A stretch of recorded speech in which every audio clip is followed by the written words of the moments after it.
welcome to your new summer job at the new and improved Freddy Fazbear's Pizza. I'm here to talk you through some of the things you can expect to see during your first week here and to help you get started down this new and exciting career path. Now, I want you to forget anything you may have heard about the old location, some people still have a somewhat negative impression of the company. That old restaurant was kind of left to rot for quite a while, but I want to reassure you, Fazbear Entertainment is committed to family fun and above all, safety. They've spent a small fortune on these new animatronics. Facial recognition, advanced mobility, they even let them walk around during the day. Isn't that neat? But most importantly, they're all tied into some kind of criminal database so they can detect a predator a mile away. Heck, we should be paying them to guard you. Now that being said, no new system is without its kinks. You're only the second guard to work at that location. The first guy finished his week but complained about conditions. We switched him over to the day shift. So, hey, lucky you, right? Mainly he expressed concern that certain characters seemed to move around at night and even attempted to get into his office. Now, from what we know, that should be impossible. That restaurant should be the safest place on Earth. So while our engineers don't really have an explanation for this, the working theory is that the robots were never given a proper night mode. So when it gets quiet, they think they're in the wrong room. So then they go try to find where the people are, and in this case, that's your office. So our temporary solution is this. There's a music box over by the prize counter, and it's rigged to be wound up remotely. So just every once in a while, switch over to the prize counter video feed and wind it up for a few seconds. It doesn't seem to affect all of the animatronics, but it does affect one of them. And as for the rest of them, we have an even easier solution. You see, there may be a minor glitch in the system, something about robots seeing you as an endoskeleton without a costume on and wanting to stuff you into a suit. So hey, we've given you an empty Freddy Fazbear head. Problem solved. You can put it on any time and leave it on for as long as you want. Eventually anything that wandered in will wander back out. Something else worth mentioning is kind of the quirky modern design of the building. You may have noticed there are no doors for you to close. But hey, you have lights, and even though your flashlight can run out of power, the building cannot. So don't worry about the place going dark. Well, I think that's it. You should be golden. Check the lights, put on the Freddy head if you need to. Keep the music box wound up. Piece of cake. Have a good night, and I'll talk to you tomorrow.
problem? You're a natural. By now I'm sure you've noticed the older models sitting in the back room. Those are from the previous location, and we just use them for parts now. The idea at first was to repair them. They even started retrofitting them with some of the newer technology, but they were just so ugly, you know, and the smell. So the company decided to just go in a whole new direction and make them super kid-friendly. Those older ones shouldn't be able to walk around, but if they do, the whole Freddy head trick should work on them too, so whatever. I love those old characters. Did you ever see Foxy the Pirate? Oh wait, Foxy. Oh yeah, Foxy. Hey listen, that one was always a bit twitchy. I'm not sure if the Freddy head trick will work on Foxy. If for some reason he activates during the night, and you see him standing at the far end of the hall, just flash your light at him from time to time. Those older models would always get disoriented with bright lights. It would cause a system restart or something. Come to think of it, you might want to try that on any room where something undesirable might be. It might hold him in place for a few seconds. That glitch might have carried over to the newer models too. One more thing, don't forget the music box. I'll be honest, I never liked that puppet thing. It's always thinking, and it can go anywhere. I don't think the Freddy mask will fool it, so just don't forget the music box. Anyway, I'm sure it won't be a problem. Have a good night, and I'll talk to you tomorrow.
See, I told you wouldn't have any problems. Did Foxy ever appear in the hallway? Probably not. I was just curious. Like I said, he was always my favorite. They tried to remake Foxy, you know? They thought the first one was too scary, so they redesigned him to be more kid-friendly and put him in Kids Cove to keep the toddlers entertained, you know. But kids these days just can't keep their hands to themselves. The staff literally had to put Foxy back together at the end of every shift. Eventually they just stopped trying and left him as some kind of take-apart, put-back-together attraction. Now he's just a mess of parts. I think the employees refer to him as just the mangle. Oh hey, before I go, I wanted to ease your mind about any rumors you might have heard lately. You know how these local stories come and go and seldom mean anything. I can personally assure you that whatever is going on out there, however tragic it may be, has nothing to do with our establishment. It's just all rumor and speculation, people trying to make a buck, you know. Our guard during the day has reported nothing unusual, and he's on watch from opening till close. Okay, well anyway, hang in there and I'll talk with you tomorrow.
update you. There's been somewhat of an investigation going on. We may end up having to close for a few days. I don't know. I want to emphasize, though, that it's really just a precaution. Fazbear Entertainment denies any wrongdoing. These things happen sometimes. It'll all get sorted out in a few days. Just keep an eye on things, and I'll keep you posted. Just as a side note, though, try to avoid eye contact with any of the animatronics side if you can. Someone may have tampered with their facial recognition systems. We're not sure.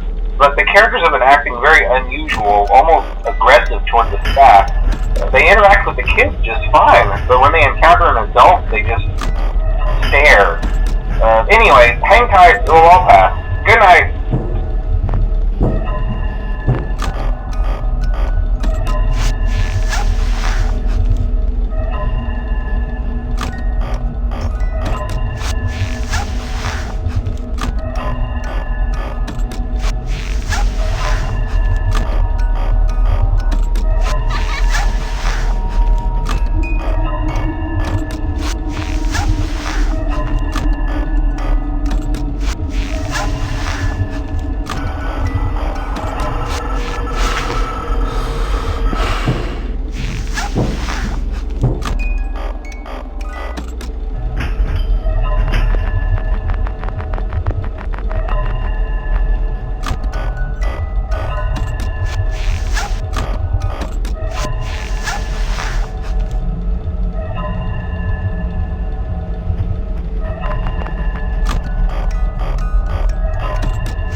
Oh, hey, good job, night 5.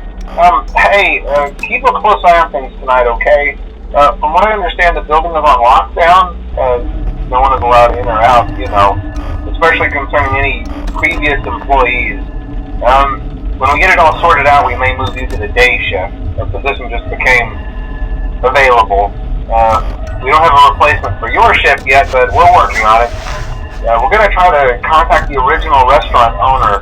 I think the name of the place was Fredbear's Family Diner or something like that. It was closed for years, though. I doubt we'll be able to track anybody down. So just get through one more night. Hang in there. Good night.